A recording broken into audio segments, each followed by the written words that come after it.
enseignement. Voilà. Le Seigneur permet aujourd'hui que l'on puisse échanger sur un sujet très important. Amen. Amen.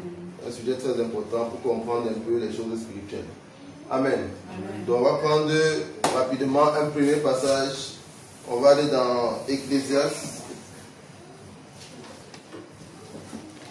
On va lire deux passages même. On va lire Ecclésiaste et après on va lire Ézéchiel, chapitre 18. Ézéchiel, chapitre 18. Ecclésiaste 12. Les versets 8 à 10. Ézéchiel 18. Une seconde, je ne peux pas. Ézéchiel 18.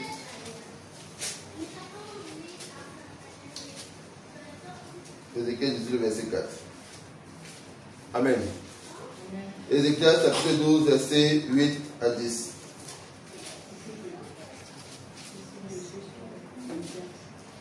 Ézéchiel 12, verset 8 à 10. Oui, j'aimerais bien avoir deux versions. C'est ta version? Oui, j'aimerais bien avoir deux versions. Donc, je cherche aussi Ecclésiaste, Ézéchiel, Amen, 18, verset 4. Donc, Ézéchiel 12, verset 8 à 10. Je lis la parole de l'Éternel avec révérence. Amen. Dans Ézéchiel 12, verset 8 à 10. Comble de l'inconsistant, dit l'Ecclésiaste.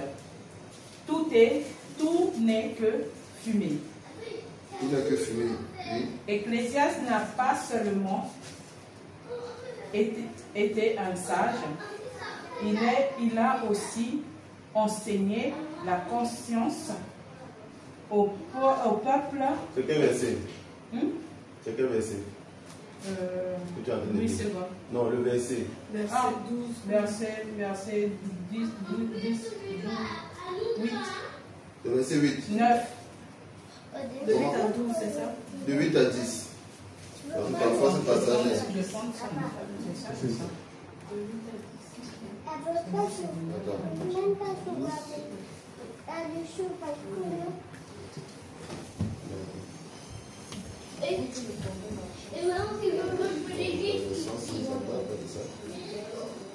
Il y a les autres versions, ça a été déclaré.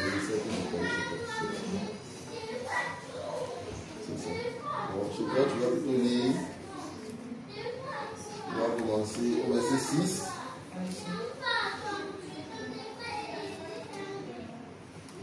Voilà, toi tu vas lire de 6 à 8. Ça a été déclaré chez toi. Amen.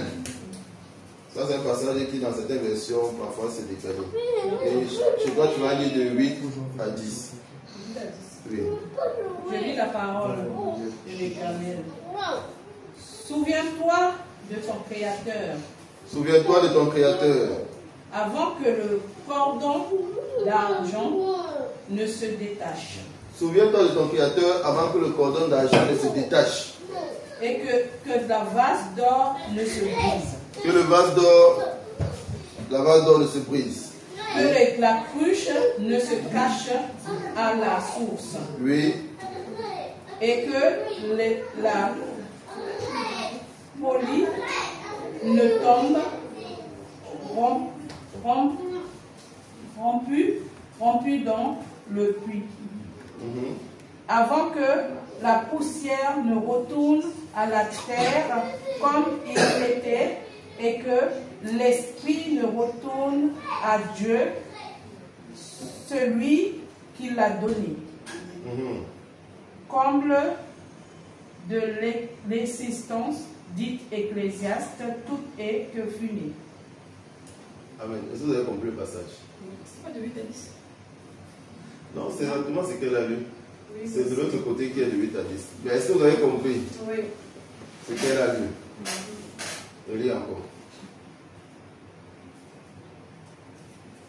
Souviens-toi de ton Créateur. Souviens-toi de ton Créateur. Avant que le cordon d'argent ne se détache. Avant que le cordon d'argent ne se détache.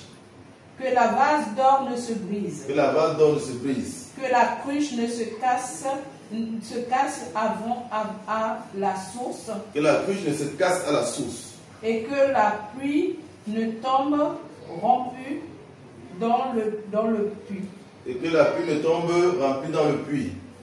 Avant que la poussière ne retourne à la terre. Avant que la poussière ne retourne à la terre. Comme il était. Comme il était. Et que l'esprit ne retourne et à que l'esprit ne retourne à Dieu. Celui qui l'a donné. Celui qui l'a donné. Amen. Amen. Après, il dit tout n'est que fumée. Est-ce qu'on a compris de quoi il a parlé? Oui. De non. Il faut qu'on comprenne ça avant de lire l'autre version. Là, il est en train de parler de la mort. Oui. Il est en train d'expliquer ce qui se passe quand quelqu'un meurt. Voilà. Amen. Donc, que ce soit trop tard. Voilà. Il dit, souviens-toi de l'Éternel avant que. Donc là, il est en train de donner en fait ce qui se passe dans le spirituel quand quelqu'un meurt. C'est-à-dire que ton corps qui est poussé retourne dans la poussière. Ton esprit, parce que c'est Dieu qui te l'a donné, va retourner à Dieu. Et ton âme maintenant va aller au jugement. Oui. Lis ta version et après on va lire Ézéchiel. On va lire Ézéchiel. Ecclésiaste 12, verset 8 à 10.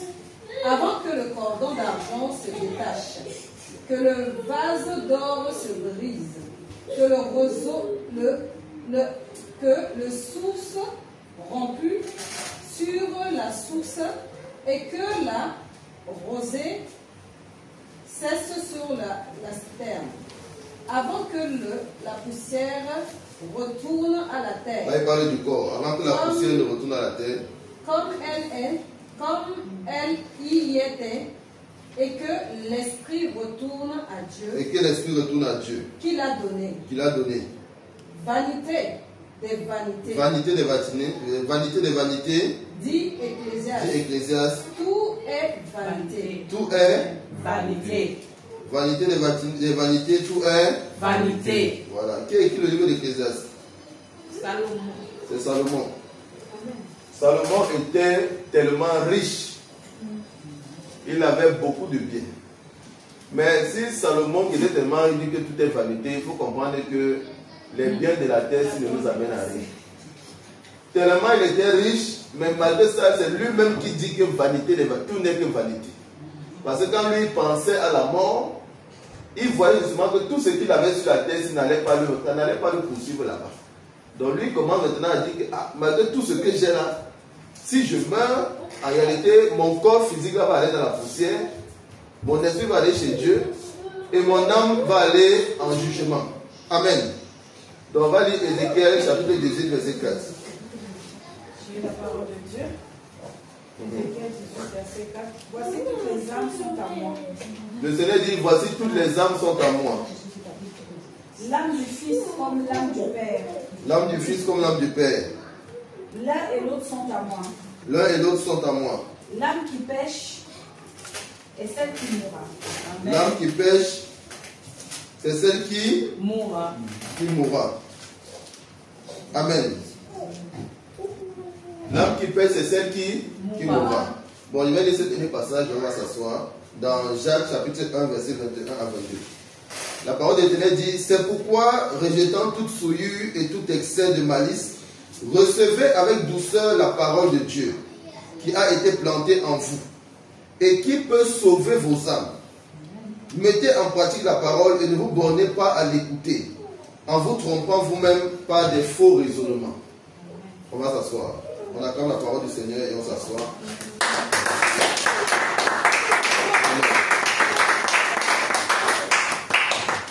Amen.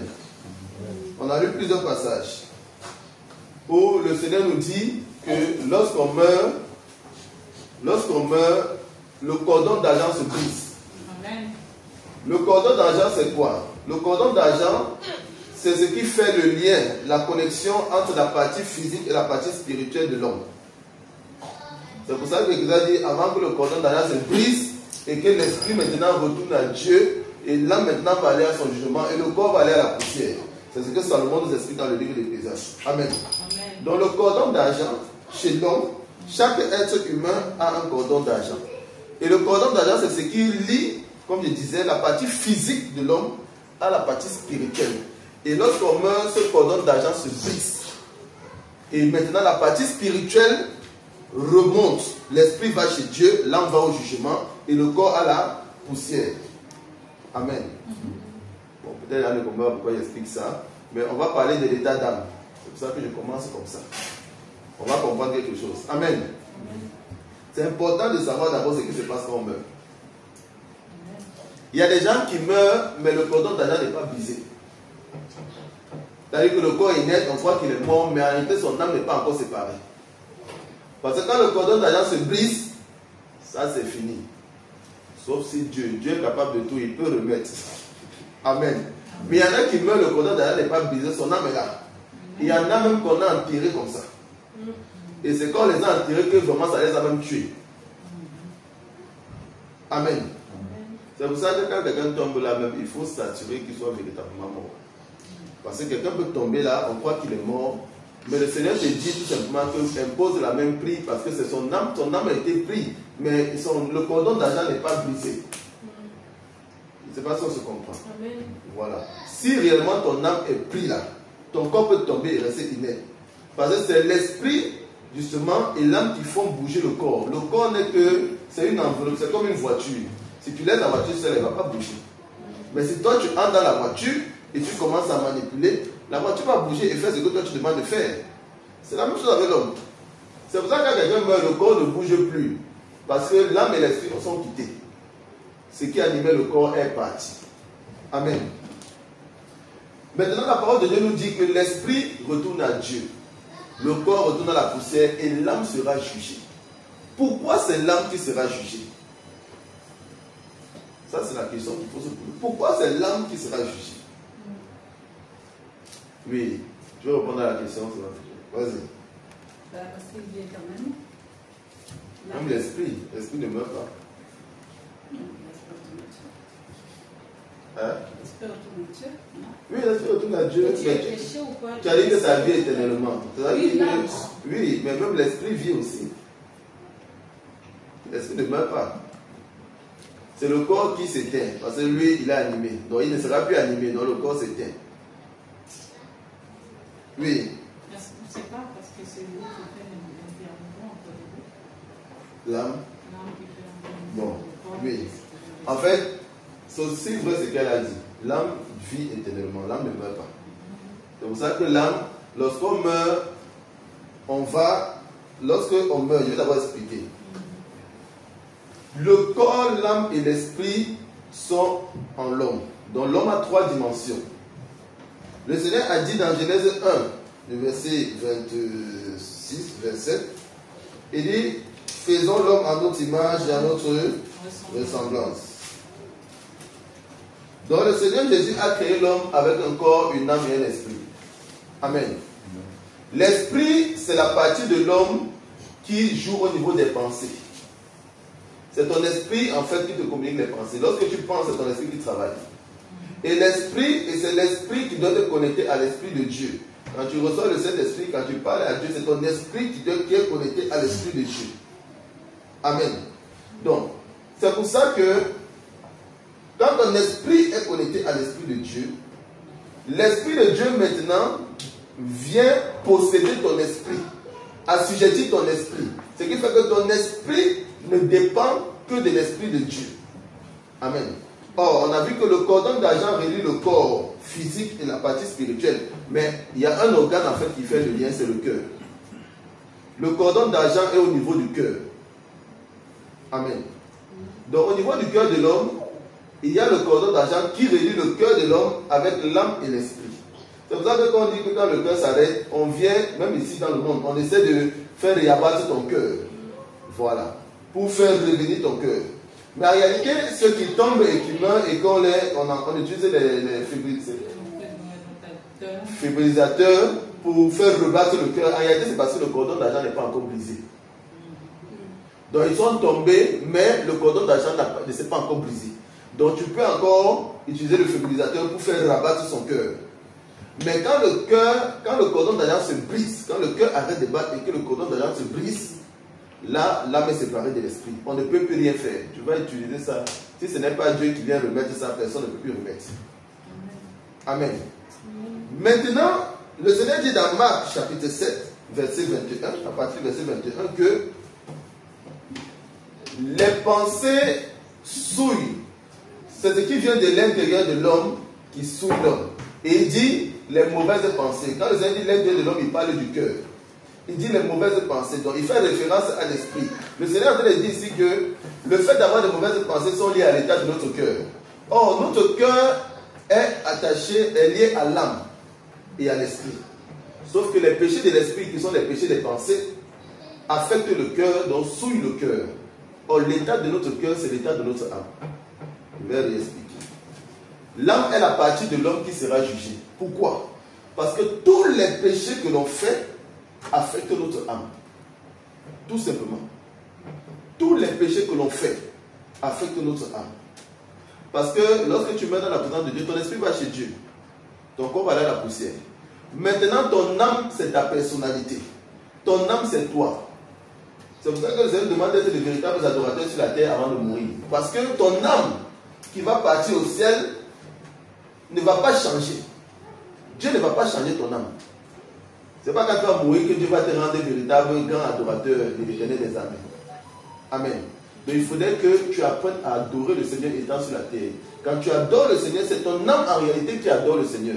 Parce que les émotions, le caractère, ta personnalité, Dieu a mis tout ça dans l'âme. L'esprit, c'est juste pour être connecté à Dieu et travailler tes pensées. Le corps, c'est pour faire bouger ton corps physique. Maintenant, l'âme, c'est toi. Il y a plusieurs passages de la parole de Dieu où quand le Seigneur parle des êtres humains, il dit les âmes. Il dit les âmes du Seigneur. Quand on dit qu'on est là pour gagner les âmes à Dieu, pourquoi on dit gagner les âmes? En fait, c'est parce que c'est l'âme là qui va aller soit éternellement auprès du Seigneur, quand ils auront la vie éternelle auprès du Seigneur, soit en enfer. C'est pour ça qu'on dit qu'on doit gagner les âmes à Dieu. Parce que ce sont les âmes qui seront jugées. Amen. Donc, tout péché que nous commettons souille notre âme.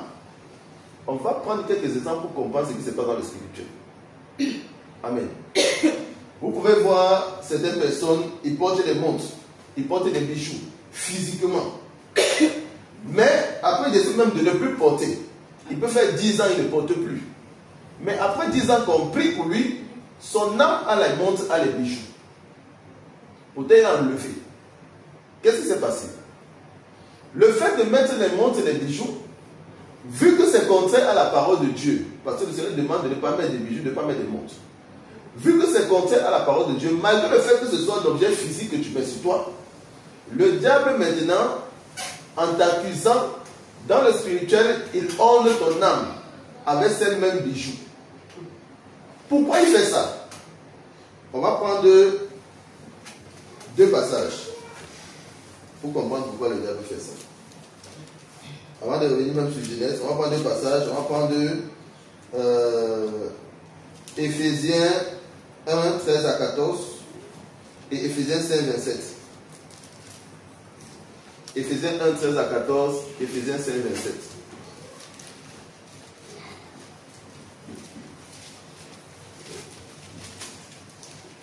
Éphésiens 1, 13 à 14 et Éphésiens 27. Amen. J'ai la parole de Dieu, Éphésiens chapitre 1, verset 13 à 14. En lui, vous aussi, après avoir entendu la parole de la vérité, l'évangile de votre salut, en lui vous avez cru et vous avez été scellés du Saint-Esprit qui avait été promis. En lui vous avez cru et vous avez été scellés du Saint-Esprit qui vous a été promis. Oui. Lequel est un gage pour la rédemption de ce que Dieu s'est acquis, à la louange de sa gloire. Amen. Lequel, c'est-à-dire le Saint-Esprit, est un gage de notre héritage pour la rédemption de ce que Dieu s'est acquis à la louange de sa gloire. Amen. Ce passage nous enseigne quoi? Il y a une, je sais pas si c'était un frère ou une soeur qui avait reçu, ça s'était arrivé. C'est-à-dire qu'elle était, je sais pas si c'était un frère, elle était morte, elle était décédée. Et quand elle était décédée, elle s'est retrouvée devant les portes du ciel. Non, je pense que c'était un frère en Christ. Il s'est retrouvé devant les portes du ciel. Et on lui a demandé où est la clé. Les anges, au niveau du portail du ciel, lui ont demandé où est la clé.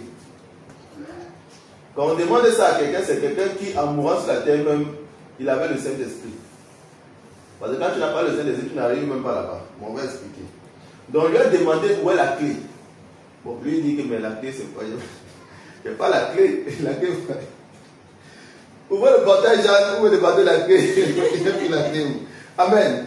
Amen. Les gens lui ont dit où est le Saint-Esprit? Oui. Dieu travaille avec sa parole. Le Seigneur nous dit ici que le Saint-Esprit est le gage que Jésus-Christ est venu nous donner. Quand le Seigneur Jésus-Christ est venu sur la terre, il a dit, je partirai mais je reviendrai. Pour ceux qui croient véritablement en lui, qui acceptent sa véritable parole de la sainte doctrine, il va les délivrer et leur donner le Saint-Esprit. Et la parole de Dieu nous dit que le Saint-Esprit que tu reçois là est un gage pour hériter, pour entrer dans ton héritage. Donc pour hériter le ciel, tu dois avoir ce gage. Donc si tu meurs sur la terre n'ayant pas le gage, tu ne peux pas entrer. Je ne sais pas si on se comprend.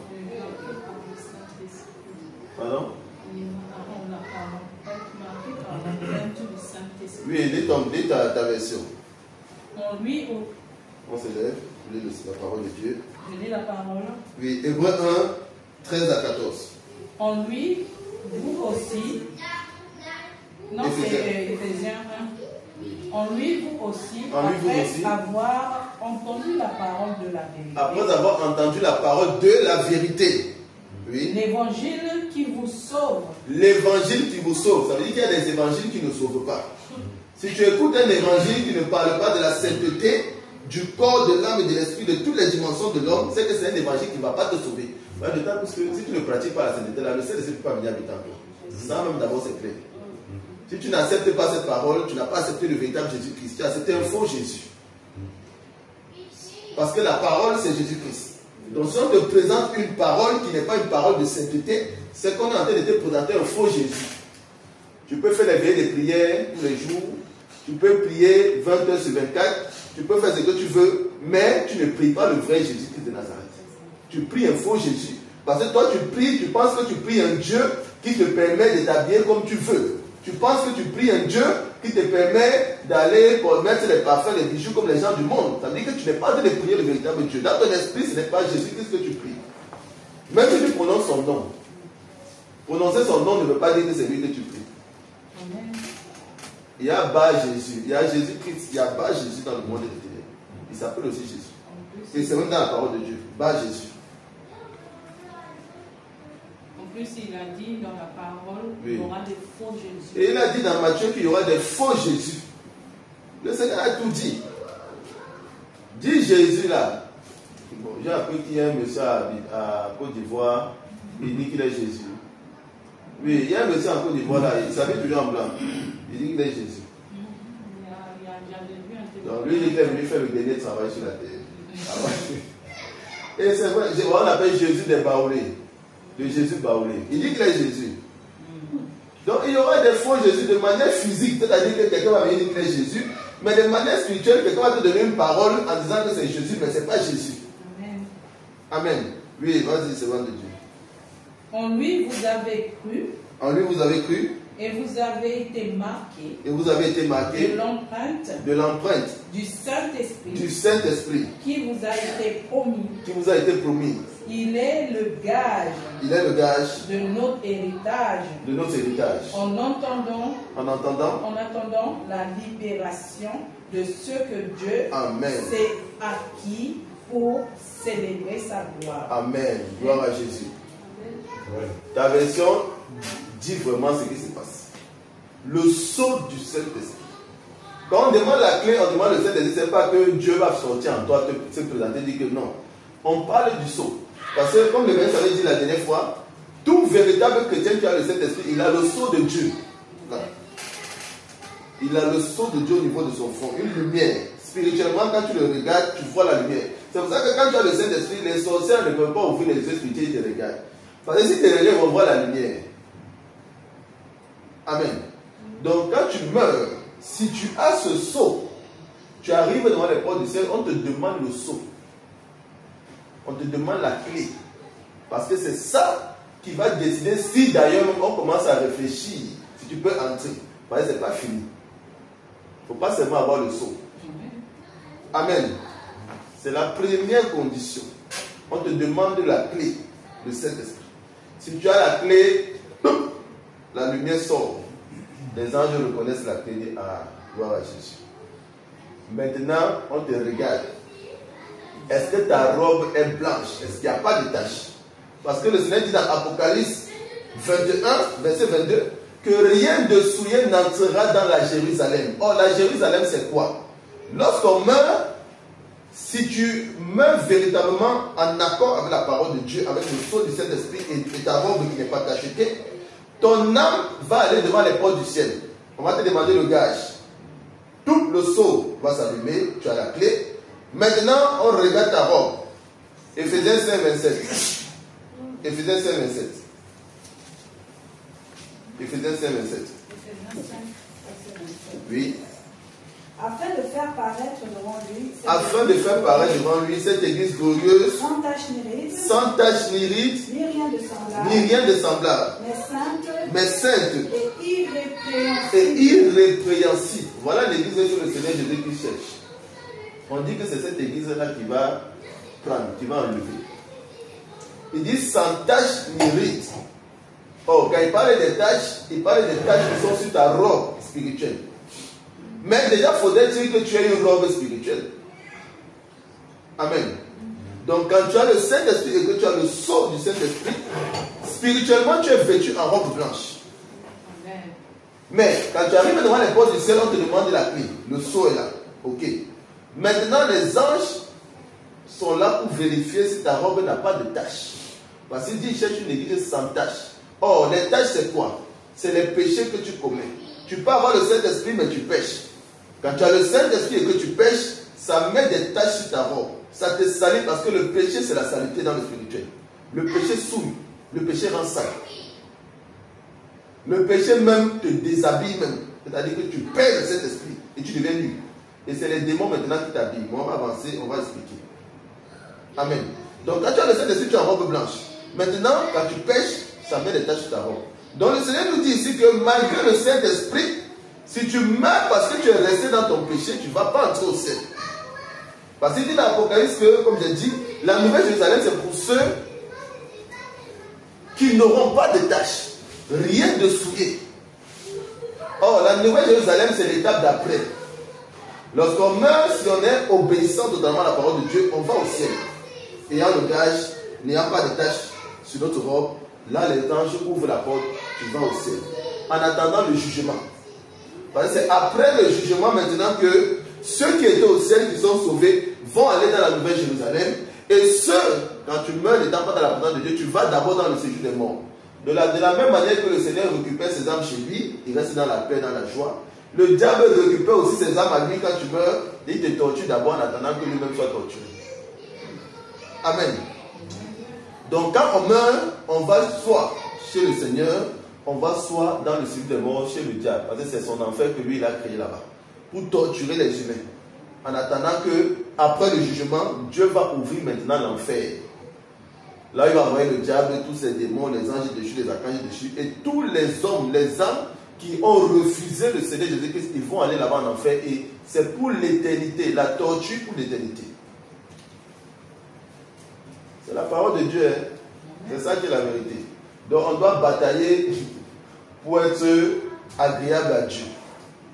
C'est pour ça que la base de toute chose, c'est la délivrance. Parce que c'est la délivrance qui fait que le Saint-Esprit maintenant peut venir habiter en toi. Parce que tant que tu as les démons en toi, Dieu ne va pas venir habiter en toi.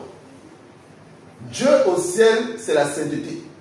Donc pour qu'il se déplace pour venir dans ton corps, il faut que ton corps aussi reflète la sainteté. Donc il faudrait que sa puissance vienne d'abord te délivrer, te nettoyer, et après maintenant son esprit vient habiter en toi.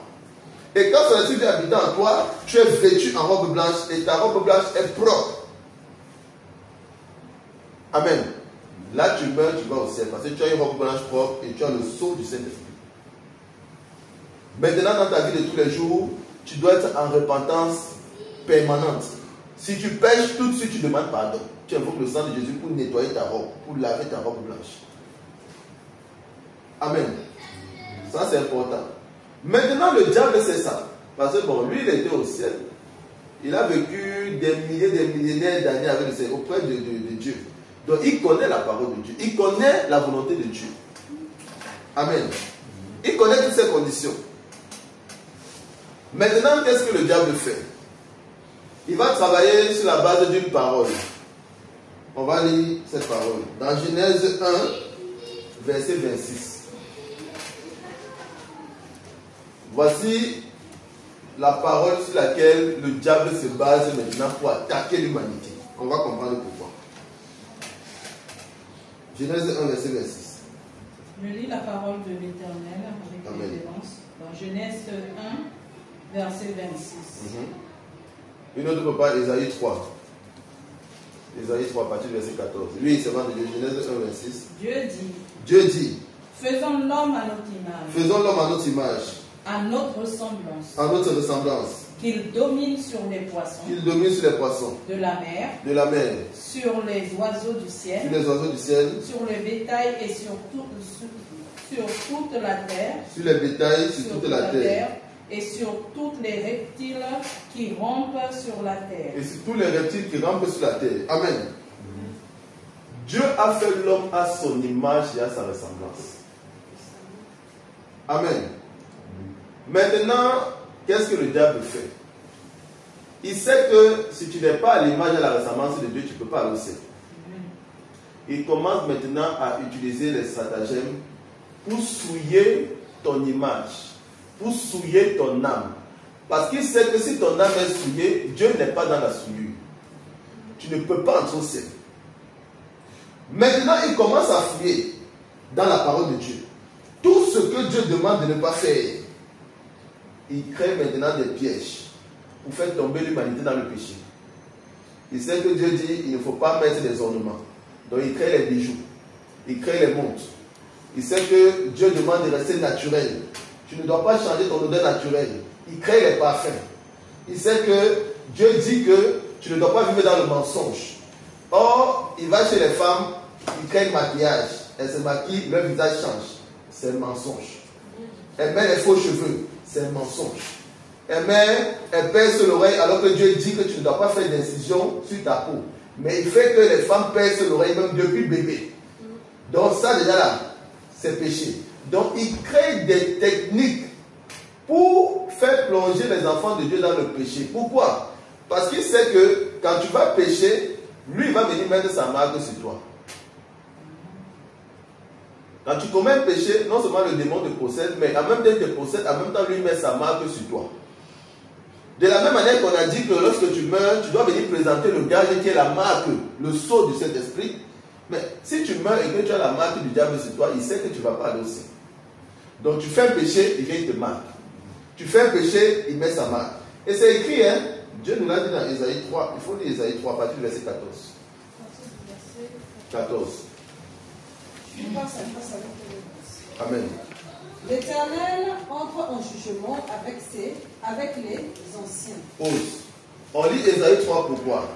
Parce que certaines personnes disputent et disent que non, les péchés du corps, là, si tu mets les choses sur ton corps, ça ne peut pas t'envoyer en enfer. Ça ne peut pas te tuer. Bon, tout le monde est d'accord que si tu as des mauvaises pensées, c'est un péché. Donc ça souille ton âme, les mauvaises pensées. Le diable met les codes sur ton âme. Quand tu as les mauvais caractères, la colère, quand tu fais les critiques, la calomnie, les murmures, tous ces péchés-là, quand tu commets ça, le diable vient, il te marque. Donc il souille ton âme. Sauf si tu demandes pardon et tu invoques le sang de Jésus pour te nettoyer. Amen. Mais si tu vis même dans tous ces péchés-là, non seulement il te marque, mais le démon vient te posséder. Donc quand tu pêches, Ésaïe chapitre 3 à partir du verset 14. Donc si tu commets le mensonge peut-être une fois, 2 fois, tu ne te répands pas. Tu ne te répands pas. L'esprit de serpent vient d'abord, il te marque. Pendant qu'il te marque, il va t'accuser. Voilà ce qui se passe. Tu commets le mensonge une fois. Le mensonge étant rattaché à l'esprit de serpent, l'esprit de serpent envoie sa marque sur toi parce que tu as péché. Il a le droit d'envoyer sa marque sur toi. Mais il n'a pas encore le droit de te posséder. Mais avant même de te posséder, il te marque, il met sa marque sur toi. Si tu demandes pardon tout de suite, tu invoques le sang de Jésus, ça vient effacer la marque sur ta robe. Ça vient effacer la tache sur ta robe. Voilà ce qui se passe dans le spirituel. Mais si tu ne demandes pas pardon, tu continues de mentir, il te marque encore. Comme l'évangile dit, au ciel ça résonne menteur, menteur, ça commence à crier. Tu continues 3 fois mensonge. Il part, il t'accuse. Tu continues, il vient te posséder. Pourquoi? Parce qu'il va dire au Seigneur, elle a menti 1 fois, 2 fois, 3 fois. Donc elle aime le mensonge. Elle ne s'est pas repentie depuis. Alors que tu dis que quand on pêche, on doit se repentir tout de suite. Mais elle a fait 1, 2, 3 fois, elle ne s'est pas repentie. Donc elle m'a invité. Dans le spirituel, tu l'as invité. Tu n'as pas besoin de dire serpent viens. Non. Le mensonge là déjà 1, 2, 3 fois, ça l'invite. Et devant le Seigneur, il a tous ses droits de venir te posséder. Parce que toi, tu sais que Dieu n'aime pas la souillure, Dieu n'aime pas le mensonge. Donc tu ne peux pas mentir 1 fois, 2 fois, 3 fois. Un chrétien ne peut pas mentir 1 fois, 2 fois, 3 fois. Il vit dans le mensonge. Un chrétien ne vit pas comme ça. Donc quand tu fais ça, le serpent vient te posséder maintenant. Avant, quand tu as fait 1 fois, il t'a marqué. Tu n'as pas invoqué le sang de Jésus. 2 fois, il te marque. 3 fois, il vient te posséder. Et quand il vient te posséder, le Saint-Esprit te quitte même avant que lui ne vienne. Parce que le Saint-Esprit ne peut pas accepter que le serpent vienne s'asseoir à côté de lui. Lui, il est dans ton corps, serpent, mais il se met à côté de Dieu, du Saint-Esprit. Dieu n'est pas dans ça. S'il a précipité le diable au ciel, c'est parce qu'il ne voulait plus voir le diable dans sa présence. Ce n'est pas pour venir vivre dans notre corps avec le diable encore à côté de lui. Alors qu'au ciel, il était précipité. Je ne sais pas si on se comprend. Donc si au ciel, là, Dieu ne vit pas avec le diable, ce n'est pas dans notre corps qu'il va venir vivre avec le diable.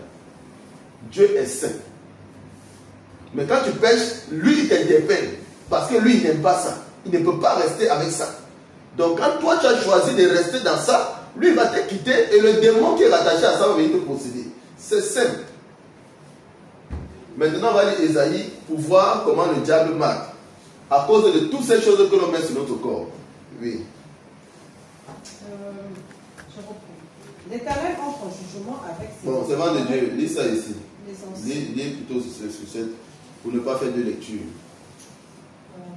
À partir du verset 14. L'Éternel entre en jugement avec les anciens de son peuple. L'Éternel entre en jugement. Et avec ses chefs. Vous avez dévasté les vignes, les biens volés aux pauvres. Sont dans vos maisons. Les biens volés aux pauvres sont dans vos maisons.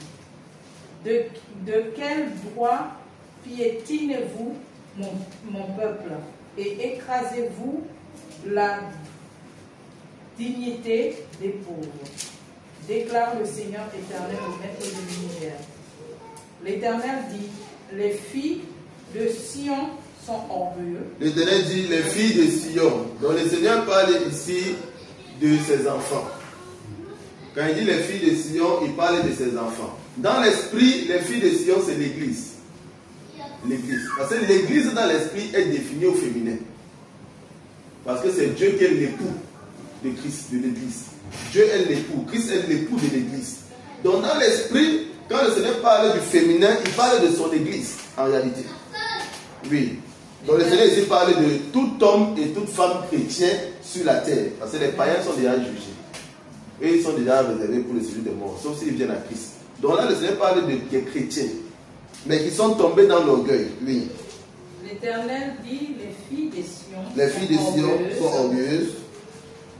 Et marchent le cou tendu. Oui. Et le regard enfoncé. Le regard, oui. Effronté. Elles vont de petits pas. Elles vont à petits pas, dans les marches avec les talons. Ils font résonner les boucles qui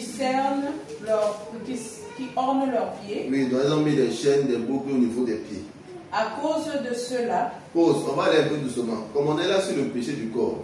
Parce que tout le monde est d'accord que le péché de l'esprit, les pensées souillent l'âme, les mauvais caractères souillent l'âme. Donc là, on va un peu définir, on va un peu détailler les péchés du corps. Quand le Seigneur dit elle marche à petits pas, ici, il est en train de dire qu'elle marche à talons. Pourquoi les talons, c'est un péché? Et on va détailler un peu tous ces péchés et à la fin, on va voir ce que le diable fait quand chacun fait ça. Donc les talons, c'est un péché. Pourquoi? Parce que lorsqu'une femme marche en talons, les talons augmentent sa taille. Donc elle présente une taille qui n'est pas la sienne. Donc c'est un péché. Le diable a le droit de venir te marquer. Parce qu'à la fin de tout ça, le Seigneur va dire qu'à cause de tout ça, elles vont recevoir une marque parce qu'elles ont commis tous ces péchés. Amen. Et il faut savoir aussi qu'on a lu Genèse 1, 26, où le Seigneur dit faisons l'homme à notre image. Le diable travaille pour transformer l'âme de l'homme en démon, en réalité. Parce que les talons, c'est les pieds d'un démon, d'un ange déchu. Les talons. Il y a des anges déchus. Ceux qui ont déjà vu les démons, il y a des démons qui marchent comme ça. Donc, en réalité, il a fait les talons pour pousser les femmes à marcher comme les démons. On continue. À cause de cela, le Seigneur rendra chauve le sommet de leur tête. Le Seigneur va les envoyer la honte. L'Éternel dégarnira leur front. Ce jour-là, l'Éternel dégarnira leur front. Or, qu'est-ce qu'il y a sur le front d'un chrétien? Le sceau du Saint-Esprit.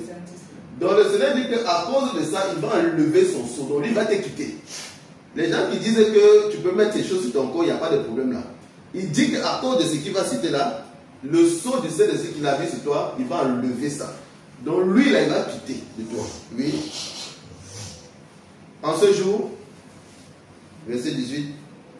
En ce jour-là, le Seigneur enlèvera le boucle qui sert d'ornement à leurs pieds, ainsi que les filets et les croissants,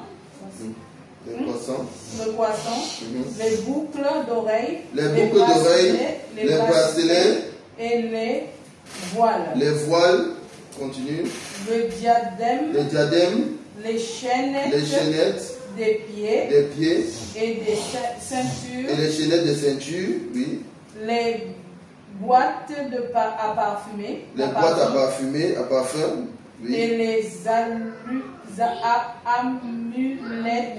amulettes.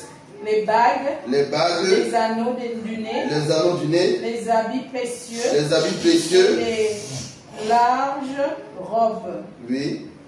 Les manteaux et les sacs à main. Oui, les sacs à main précieux. Les tissus fins. Les trucs de marque. Les tissus fins. Les chemises fins. Les chemises fines, c'est-à-dire les chemises transparentes qui laissent paraître le corps de la femme. Voilà, oui. Le ruban et les châles. Oui. Et au lieu de parfum. Au lieu des parfums que tu mets sur toi pour sentir bon. Il aura de la puanteur. Ils auront de la puanteur. Donc le parfum, en fait, te donne une odeur de puanteur dans le spirituel. Oui. Au lieu de ceinture. Au lieu de ceinture, les chaînes qu'on met au niveau des reins, là. Les femmes qui mettent des chaînes au niveau des reins. Oui. Une corde. Lieu de. C'est-à-dire que pendant que tu crois que tu mets ta chaîne au niveau des reins, tu es trop jolie là, tu es en train de t'attacher dans le spirituel. C'est ça que ça veut dire qu'une corde. Oui. Au lieu de cheveux bouclés. Au lieu des cheveux bouclés, ceux qui changent la texture de leurs cheveux. Une tête chauve. Une tête chauve. C'est-à-dire qu'en fait, dans le spirituel, la gloire qui est sur tes cheveux a été volée. C'est pour ça que c'est une tête chauve. C'est-à-dire que tu n'auras plus de gloire sur tes cheveux. Oui. Au lieu de larges manteaux. Oui. Un sac étroit. Une marque faite au fer rouge. Une marque faite au fer rouge. Au lieu de la beauté. Au lieu de la beauté. Le Seigneur dit que tous ces instruments de beauté, la conséquence c'est quoi? C'est que tu seras marqué au fer rouge. Au lieu de ta beauté, parce que tu mets tout ça pour être beau, pour être belle, le Seigneur dit que tous ces éléments-là font que le diable te marque. Donc il met sa marque sur toi. Amen. Et au début, le Seigneur dit qu'il va dégagner ton front, il va enlever son sceau. Et quand il enlève son sceau, le diable vient mettre sa marque sur toi. Donc, la sanctification du corps est importante. Voilà le Seigneur qui nous dit dans sa parole que lorsque au niveau de ton corps, tu ne fais pas attention à sa parole, le diable te marque de sa marque au fer rouge. Et le sceau de Dieu te quitte. Si même tu avais le sceau de Dieu là, il enlève ça. Est-ce qu'on se comprend? Ça veut dire quoi? Ça veut dire que tout péché en réalité souille notre âme.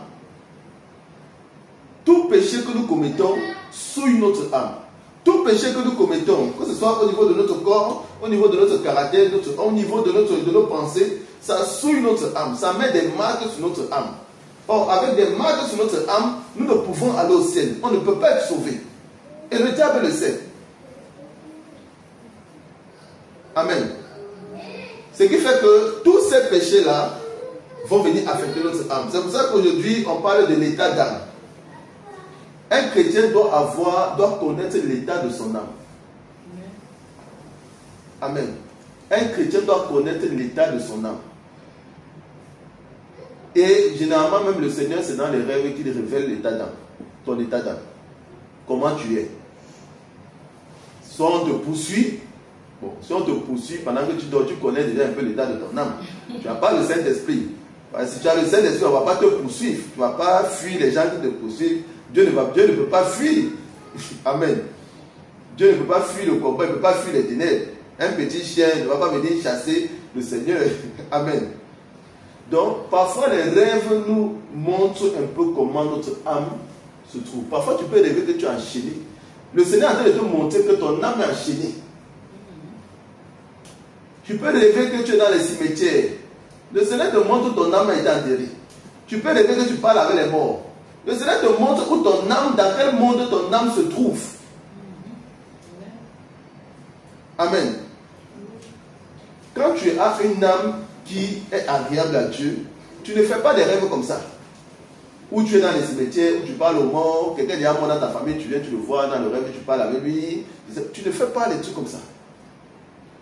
Quand ton âme reflète la parole de Dieu, quand ton âme n'est pas marquée, quand ton âme n'est pas enchaînée, n'est pas emprisonnée, tu ne fais pas des rêves où tu n'as pas la domination. Parce que le Seigneur dit que, dans Genèse 1, 26, il dit, il fait l'homme à son image et à sa ressemblance et il dominera. Il dominera sur toute la création. Donc, dans le spirituel, après Dieu, c'est les hommes. Parce que dans Somme 82, si le Seigneur dit, je vous dis, vous êtes des dieux. C'est Dieu qui nous dit aux hommes, il dit, vous êtes des dieux. Donc, tout chrétien est un Dieu, un petit Dieu. Parce que quand tu es chrétien, comme la parole de Dieu le dit, tu n'es plus né de la chair. Maintenant, tu es né de l'esprit. C'est-à-dire que Dieu t'a engendré maintenant. Donc, dans l'esprit, c'est Dieu qui t'a engendré. Parce que lui, il est en toi.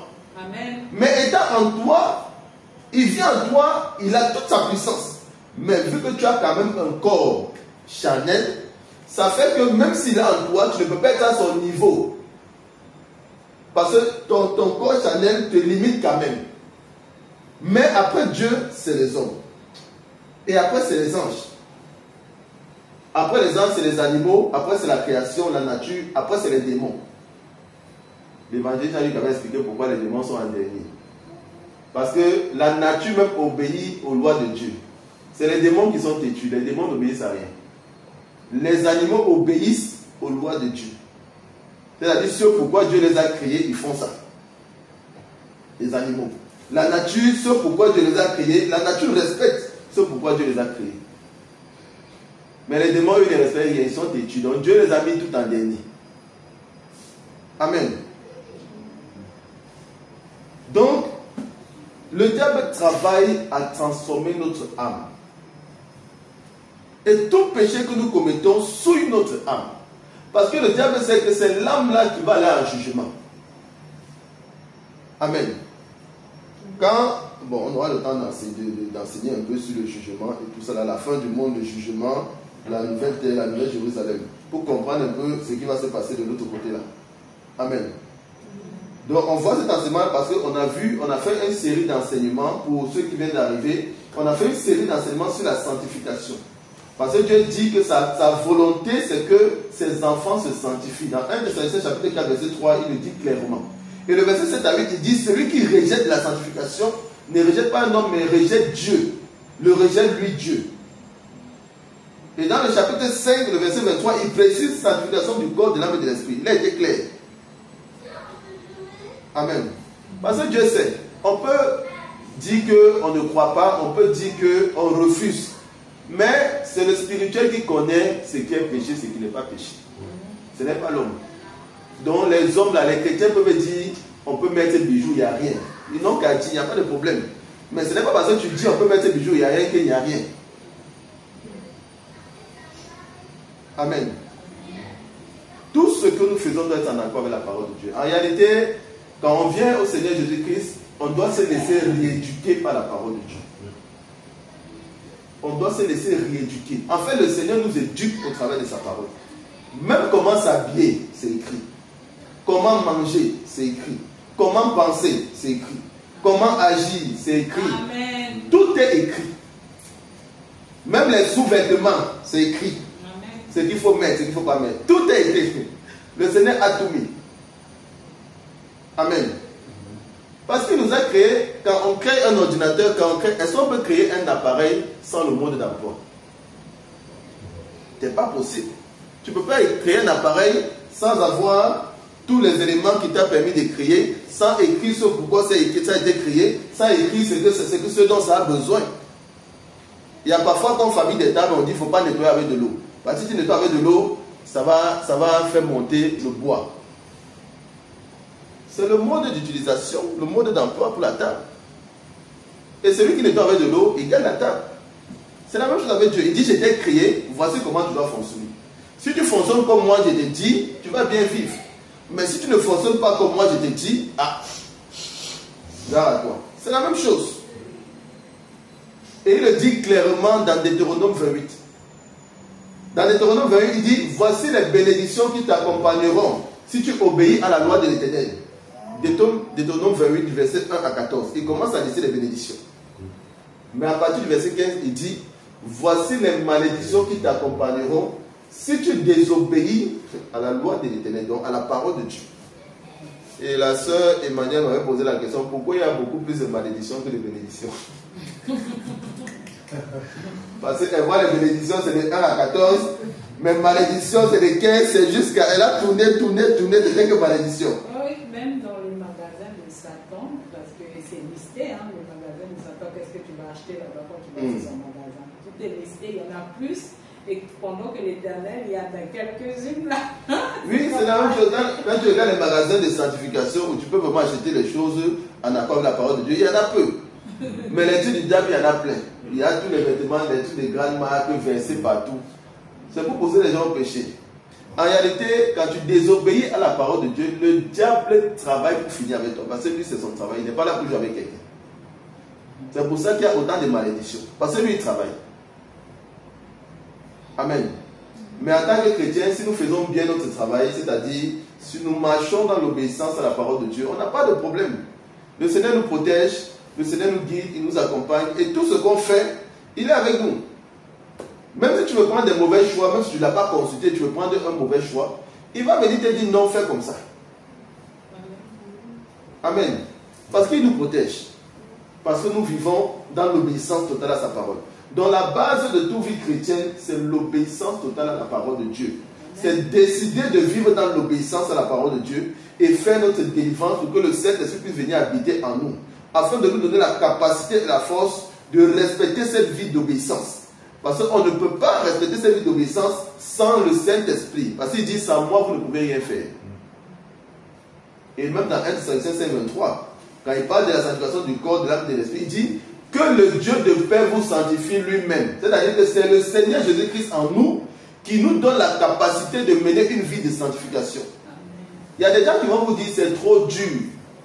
C'est trop dur, je ne peux pas. Comment je peux vivre comme ça? C'est trop dur. Pourtant, il y a des non-vies comme ça, il y a des gens qui vivent comme ça, ils n'ont pas de problème. On est à l'aise, on est heureux, on est en paix, on n'a pas de problème, on dort bien.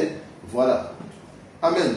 Mais il y en a qui vont dire c'est trop dur. Pourquoi? Parce qu'en fait, ils n'ont pas encore le Saint-Esprit pour donner cette capacité-là de respecter la parole de Dieu. C'est pour ça qu'il faut passer par la délivrance. Amen. Sinon, on va dire c'est dur. Sinon, on va dire que la volonté de Dieu là, c'est dur. Que ce soit même dans la pratique, ou bien même, Dieu peut te dire, je veux que tu fasses ça. Je veux que tu vives comme ça. Quelqu'un va te dire, c'est trop dur. Parce que la personne n'est pas encore remplie du Saint-Esprit en réalité. Parce que si tu es vraiment rempli du Saint-Esprit là, tu ne peux pas dire c'est trop dur, tu pleures. C'est-à-dire que toi, tu te regardes encore. Tu ne regardes pas encore Dieu. Tu te regardes, tu crois que c'est toi qui vas faire. Alors que c'est Dieu qui fait en nous. Mais ce n'est pas nous qui faisons.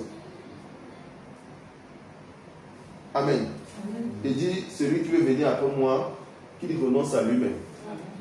Et qu'il se charge de sa croix. Donc, Dieu dit que si tu veux le suivre, il faut renoncer à toi. Si tu as renoncé à toi, tu as renoncé à ton corps. Donc ton corps obéit à ce que Dieu dit. Tu as renoncé à ton âme, donc ton caractère reflète ce que Dieu dit. Tu as renoncé à ton esprit, donc tes pensées reflètent ce que Dieu dit. Tu as renoncé à tes ambitions, donc tes ambitions sont les ambitions de Dieu pour toi. Tes projets sont les projets de Dieu pour toi. Amen. C'est ça le renoncement à soi. Mais faire ça, c'est compliqué pour les faire ça, c'est compliqué pour les chrétiens. Mais c'est ce que Dieu demande. Parce que tant que tu ne fais pas ça, le diable va toujours t'avoir. Dieu sait que le diable va toujours t'avoir. Amen. Donc tout péché que nous commettons souille notre âme. Et c'est cette âme-là qui sera jugée. Et le diable travaille avec plein de petits pièges qu'il a mis partout pour qu'on puisse utiliser ces choses à lui qu'il a fabriquées. Pour qu'on puisse tomber dans des mauvais caractères, des mauvaises pensées. Pour qu'on puisse regarder plus le monde que Dieu. Mais il sait que tout ça là, ça nous souille. Et on ne peut pas aller au ciel avec ça. Parce qu'on n'a pas véritablement choisi Dieu. Celui qui choisit véritablement Jésus-Christ de Nazareth, de Dieu de sainteté, il a choisi de vivre dans la sainteté. Tout simplement. Mais ce n'est que la sainteté qui nous sauve. Amen. Gloire à Dieu. Amen. Amen. Amen. Amen. Donc nous devons veiller sur l'état de notre âme. Veiller sur l'état de notre âme. La base d'abord, c'est la délivrance pour avoir le Saint-Esprit. Ensuite, pratiquer cette vie de sanctification. Vivre naturellement. Amen. Et le Saint-Esprit maintenant va nous donner la capacité de rester dans la sanctification et de maintenir notre âme pure. Si on commet un quelconque péché, on demande tout de suite pardon. Parce que, comme on a dit, le péché souille notre âme. Le péché fait que le diable envoie sa marque sur nous, ses cordes sur nous. Le péché fait que notre robe est tachetée. Donc si on commet un péché, tout de suite, on demande pardon. Si tu t'es discuté avec quelqu'un, laisse d'abord la personne. Va demander pardon. Et tu pries, tu dis Seigneur, touche mon cœur, touche le cœur de la personne pour qu'il puisse avoir la paix. Tu te lèves, tu viens maintenant avec la personne, tu parles avec la personne avec amour. Et le Seigneur va faire qu'il puisse avoir la paix maintenant. Amen. Et là, tu t'es protégé. Ça, c'est pour te protéger, hein. Ce n'est pas pour la personne avec qui tu discutes. Ça, c'est pour te protéger. Parce que tu sais que péché là, le diable, il envoie déjà sa marque sur toi. Amen. Donc nous devons, c'est pour ça dire rechercher la paix avec tous. C'est pour nous protéger. Et la sanctification, sans laquelle personne ne verra Dieu. Hébreux chapitre 12, verset 14. Rechercher la paix avec tous. Et la sanctification du corps, de l'âme et de l'esprit, sans laquelle personne ne verra Dieu. Donc quiconque veut voir le Seigneur Jésus-Christ, il doit mener une vie dans la paix et une vie de sanctification. Il doit être dans la volonté de Dieu. Amen. Amen. On acclame le Seigneur de sa parole. Gloire à Dieu. On acclame le Seigneur, on acclame le Seigneur. On acclame le Seigneur pour sa parole. On acclame le Seigneur. Amen. Gloire à Dieu. On va passer maintenant aux dîmes et aux offrandes. Après, il y aura des annonces. Amen. Aux dîmes et aux offrandes. On va passer aux dîmes et aux offrandes.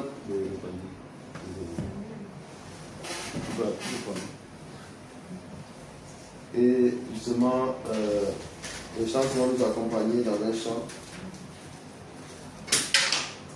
Un chant pour ce temps de dîmes et les offrandes. Amen. Amen. Seigneur, voici nos enfants, ils sont à toi. Seigneur, voici nos enfants, ils sont à toi. Seigneur, voici nos enfants, ils sont à toi. Seigneur, bénis-les, ils sont à toi. Bénis-les, bénis-les, bénis-les, bénis-les. Amen. Seigneur, bénis-les, bénis-les, bénis-les, ils sont à toi. Bénis-les, Amen. Seigneur, bénis-les, bénis-les, bénis-les, bénis-les, Amen. Seigneur, bénis-les, bénis-les, bénis-les, ils sont à toi. Bénis-les, Amen. Seigneur, bénis-les. On acclame le Seigneur. On acclame Jésus. Je vais prier pour les dîmes et les offrandes. Béni sois-tu, Père éternel, pour ces dîmes et ces offrandes, Seigneur Jésus. Je te prie, éternel mon Dieu, d'agir, Seigneur, dans la vie de tout un chacun, même ceux qui n'ont pas pu donner, Père éternel. Que ta parole de Malachie, chapitre 3, à partir du verset 10, s'applique, Seigneur, éternel mon Dieu, dans nos vies. Je te prie, Saint-Esprit, de menacer tout dévoreur qui va vouloir se lever pour attaquer, Seigneur Jésus, nos finances.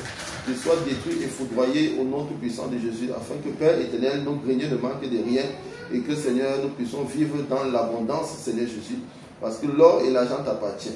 Père éternel, Dieu de gloire, Seigneur Jésus, prends soin, éternel mon Dieu, de ces offrandes éternelles, afin que cela serve pour l'avancement de ton œuvre et que toute la gloire te revienne à toi et à toi seul, au nom tout puissant de Jésus-Christ de Nazareth.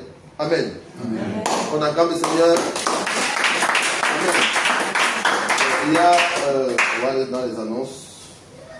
Les annonces, avant de présenter justement des nouveaux.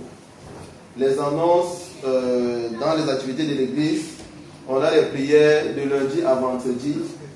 Voilà. Dans le groupe APD France, Armée des prières de délivrance France, il y a des prières sur Zoom. Donc vous téléchargez l'application Zoom sur votre téléphone. Il y a des prières de lundi à vendredi à 22h. 1 heure de prière. Donc avec tous les membres de l'église dans toute la France. Voilà. Le lundi, mardi, c'est des prières inspirées par le Saint-Esprit. Le mercredi, c'est l'enseignement. Un enseignement avec des questions-réponses. Et jeudi, c'est réservé pour les sujets de prière. Donc ceux qui ont des sujets de prière, ils viennent donner leurs sujets de prière pour que toute l'église puisse élever la voix. Et le vendredi également, c'est des prières inspirées. Et les témoignages. Oui, jeudi, c'est sujet de prière et témoignages, ceux qui voudraient témoigner. Amen. Donc ça, c'est les prières que l'on a de lundi à vendredi. Et par rapport au programme de l'église de Toulouse, bon, nous on a des prières d'intercession. Sauf que pour les prières d'intercession, c'est les serviteurs et les servants de Dieu qui sont dans l'église de Toulouse. Voilà, elles sont là. Les serviteurs et les servants de Dieu qui sont dans l'église de Toulouse, mais qui ont déjà fait leur délivrance, qui ont déjà fait la vérification, le Seigneur a confirmé leur délivrance, l'état spirituel est puissant. Elles ont fini le temps de remplissage, un mois de temps de remplissage. Et là, vu qu'elles sont là pour servir le Seigneur, voilà, le Seigneur permet qu'elles puissent entrer dans le groupe d'intercession de l'église afin de prier. Donc on a des prières 3 fois par semaine. Et les mercredis, quand même, il y aura, certains mercredis, il y aura des prières de combat spirituel. Voilà, on va organiser ça pour l'église de Toulouse. Voilà, peut-être une semaine sur 2, il y aura un mercredi où on va faire des prières de combat spirituel en ligne. Ça, c'est en ligne. Dans le groupe, là, c'est dans le groupe de l'église APD Toulouse. En octobre, il y aura un événement qu'on organise, un séminaire, voilà, de témoignages, d'enseignement et de délivrance. Parce que nous avons une mission de délivrance. Donc le Seigneur nous utilise dans le combat spirituel, dans les prières de délivrance. Et en octobre, il y aura un séminaire et il y aura le pasteur Jigaï Christian. Le pasteur Jigaï Christian qui est responsable de l'église APD Goussainville. Il va faire son témoignage sur les 3 jours. Donc on va en savoir plus dans les profondeurs sur comment il a travaillé avec le diable dans le passé. Voilà, donc pour nos frères qui viennent d'arriver, le pasteur Jigaï Christian était à l'époque, il travaillait avec le diable. Il était au 2e ciel, sur le trône de Satan qui est au 2e ciel. Il était assis là-bas et c'est lui qui dirigeait la sirène des eaux, voilà, certains anges déchus, et c'est lui qui organisait les destructions, voilà, un peu partout dans le monde entier. Donc il va donner son témoignage du 22 au 24 octobre. Là c'est à Paris, à Grigny, en Ile-de-France, à Grigny. Et le vendredi 24 octobre, il y aura une veillée de prière de délivrance, de 20h à l'aube. Donc toute la nuit, on va prier des délivrances. Bon, ceux qui n'ont pas l'habitude peut-être seront choqués parce que les gens vont tomber dans tous les sens. Ça sera en ligne, bien. Oui, ça sera. Bon, ça sera. Non, là c'est en octobre sur place, à Paris. Okay. À Paris, en Ile-de-France, dans la ville de Grigny, donc dans le sud de l'Île-de-France. On a réservé une salle de 200, ça peut aller jusqu'à 250 places assises. Voilà. Le 22, mercredi le 22, on sera là-bas, donc nous-mêmes on sera là-bas, en Ile-de-France. Mercredi 22, jeudi 23, c'est de 17h à 22h mercredi, de 17h à 22h jeudi 23, et le vendredi 24, c'est de 20h à l'aube. Donc c'est sur place, tout le monde doit se mobiliser et venir inviter les gens, voilà, parce qu'il y en a qui pensent que Dieu ne peut pas délivrer quelqu'un. Voilà. Il faut qu'ils viennent voir la puissance de Dieu. Mais il y aura aussi l'enseignement, parce que la puissance de Dieu va avec l'enseignement. La parole de Dieu dit que les apôtres marchaient ici et là pour annoncer la nouvelle et la puissance de Dieu les accompagnait dans les guérisons, les miracles et les prodiges. Et c'est ce qui va se passer. Amen. En octobre. Oui. Précisez aussi qu'en octobre, c'est tous les appelés. Oui, c'est tous les églises appelées en France, en Europe. Et tout le monde, tous ceux même qui ne sont pas de la vie de prière, qui veulent venir parce que c'est un temps de prière. Généralement, quand il y a des temps de prière comme ça, voilà. Même si ce n'est pas notre église, on vient quand même. Voilà. Il y en a qui vont dire, bon, avec des prières, ils parlent de sanctification, de dépouillement. Il faut qu'on aille un peu voir un peu aussi ce qui se passe là-bas. Donc, il faut venir voir. Amen. Et vous allez bien voir, parce que le Seigneur va bien se manifester.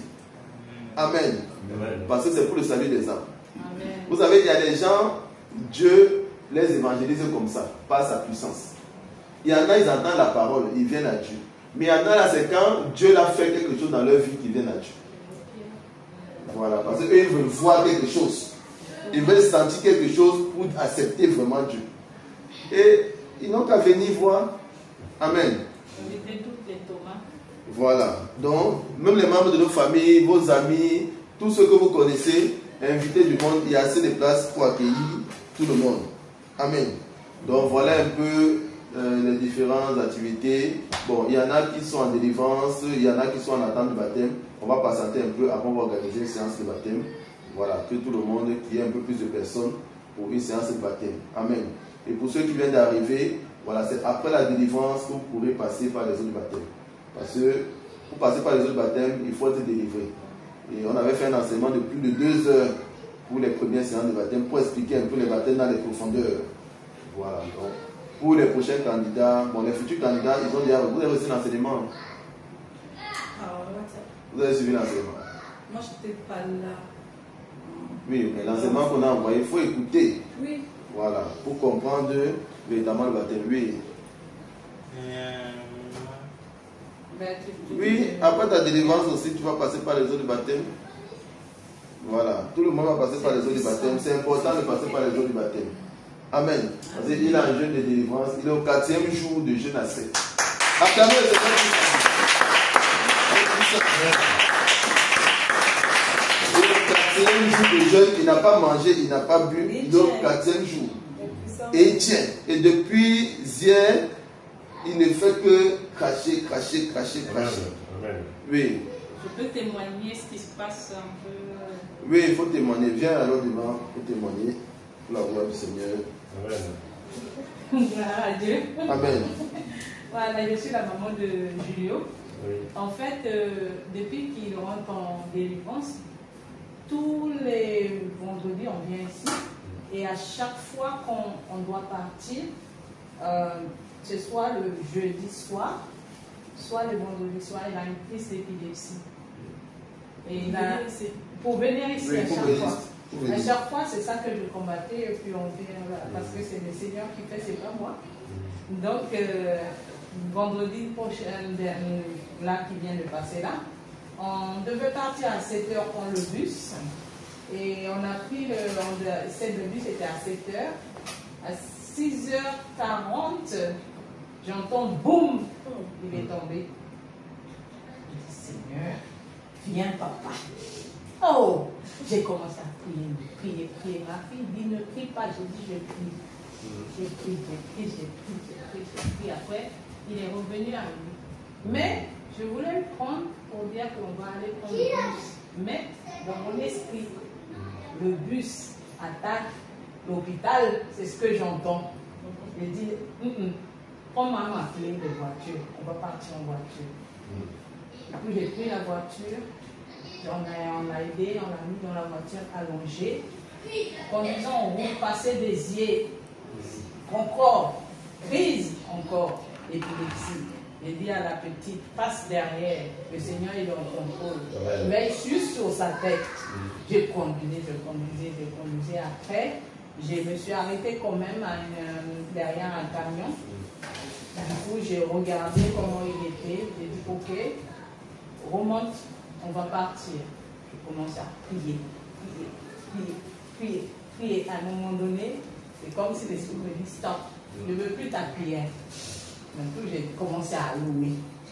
J'ai commencé à louer de là-bas jusqu'ici, à partir de cet endroit-là, là où je me suis arrêtée, j'ai chanté, j'ai loué, jusqu'on est arrivé ici. Donc, pour dire à quelqu'un que quand on va être en délivrance, on aura des combats. Mais il ne faut pas lâcher prise. Il faut tenir bon. Parce que ce que l'ennemi voulait, c'est qu'on arrête le jeûne. Et lui, il prend sa force. Mais cette fois-ci, on l'a bien eu, on l'a affamé.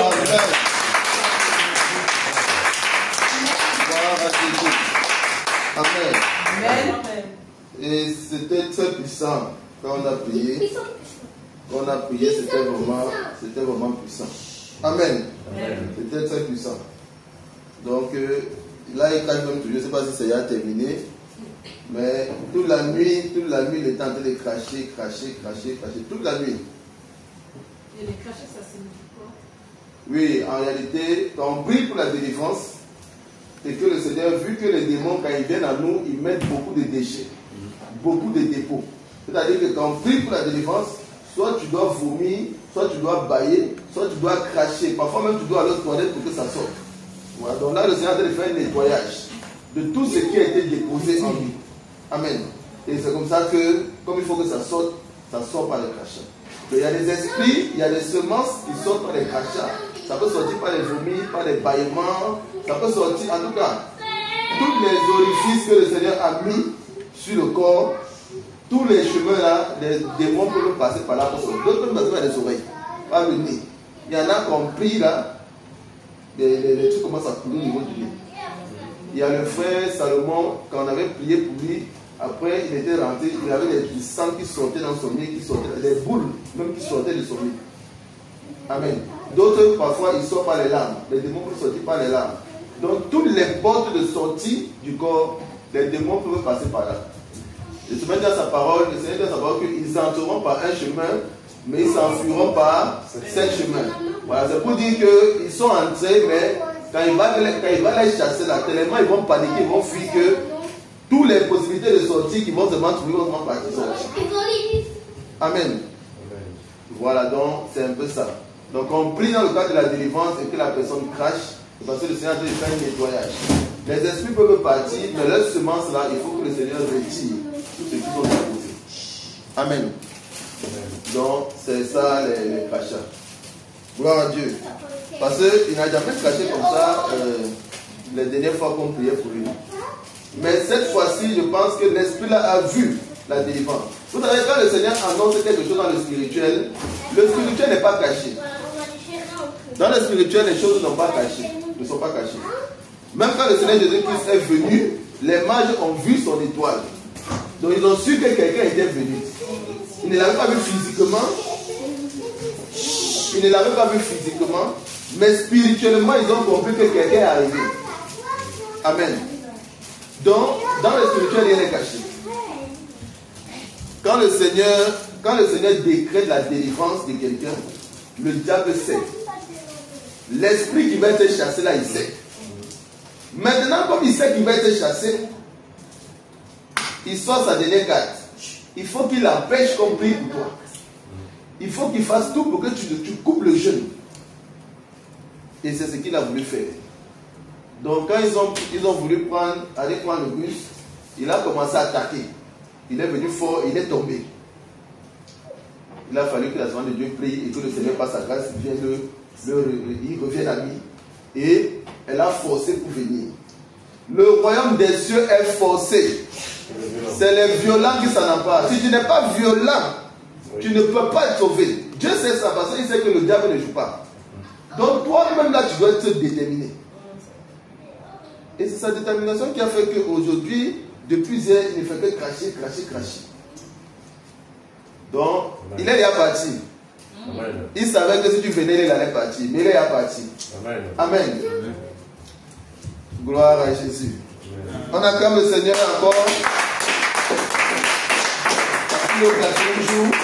Tout à l'heure, on va encore prier pour un dernier check-in. Le Saint-Esprit va faire un dernier check-in. Voilà. et ça sera puissant. Amen. Donc, il y a des nouveaux qui sont arrivés. Samuel. Oui, Samuel aussi, il a fini sa vérification. Aujourd'hui, on va aussi prier encore pour lui. Voilà, tout à l'heure, j'ai prié pour lui. Voilà, c'était bon, c'était puissant. On va encore prier pour clôturer parce qu'il a en vérification.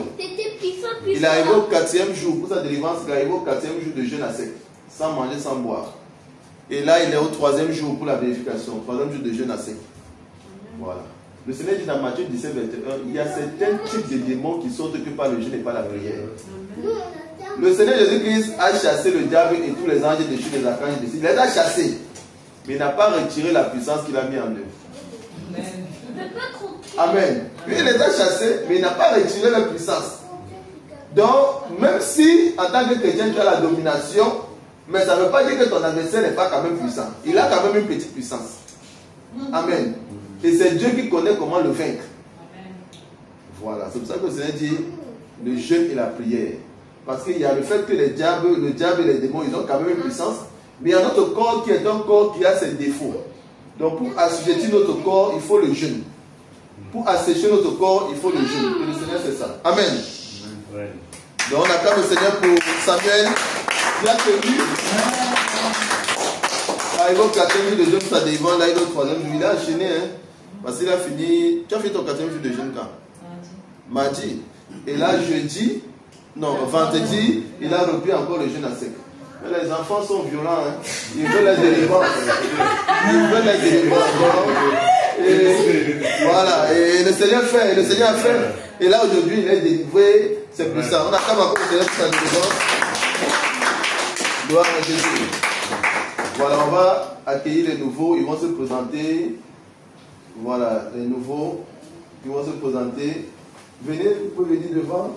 Puisque le peuple de Dieu ne connaît pas comment vous appelez. Ne savent pas comment vous appelez. Venez. Voilà. Vous vous présentez. Et on attend le Seigneur pour la vie. Le Seigneur, il les a conduits jusqu'ici dans sa maison. Moi, je m'appelle Lamine. Lamine. Amen. Lamine. Et notre famille, c'est Diop. Du Sénégal. Amen. C'est puissant. Donc voilà, moi, comme je vais vous expliquer un tout petit peu. Amen. Je suis né dans l'autre religion. Depuis ma naissance, j'ai appris que l'autre religion. C'est un ex-musulman. Depuis ma naissance, jusqu'à un peu plus de 50 ans, 55 ans à peu près, que j'ai vu Jésus en rêve. C'est ça qui m'a tourné. Wow, c'est puissant.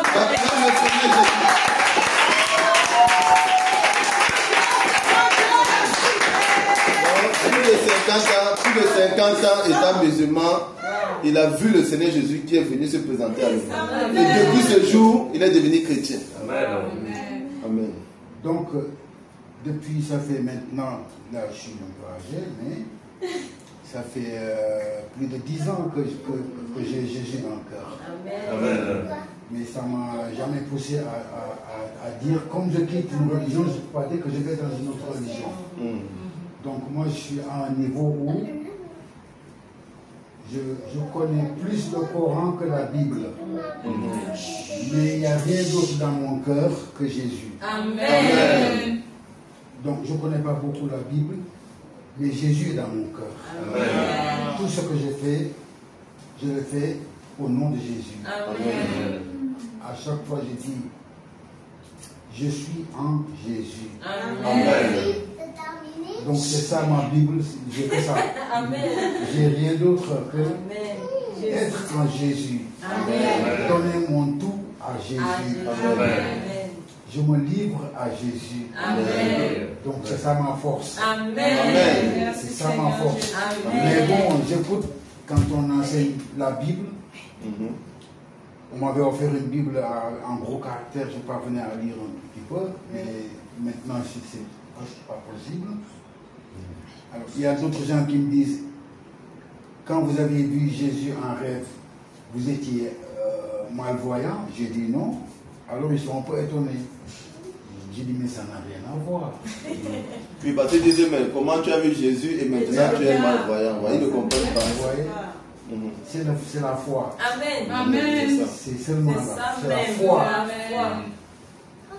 C'est pas les biens, même le miracle, moi je ne cours pas après le miracle.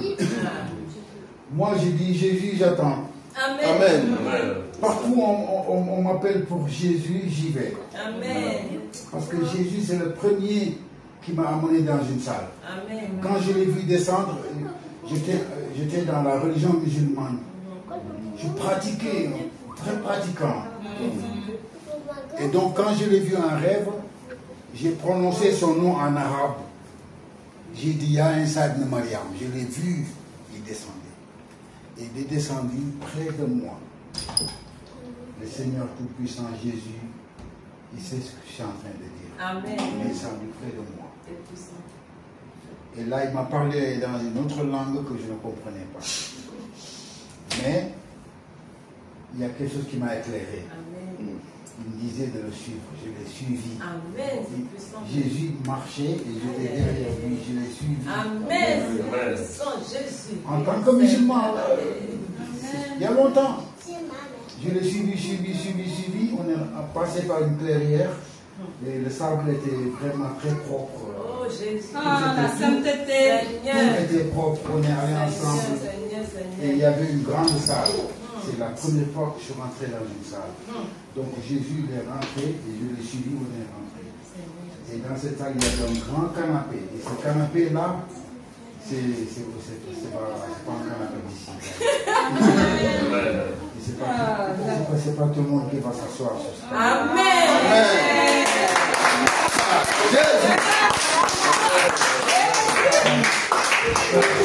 Je l'ai vu. Et quand j'étais assis sur le canapé, je suis venu m'accroupir comme ça.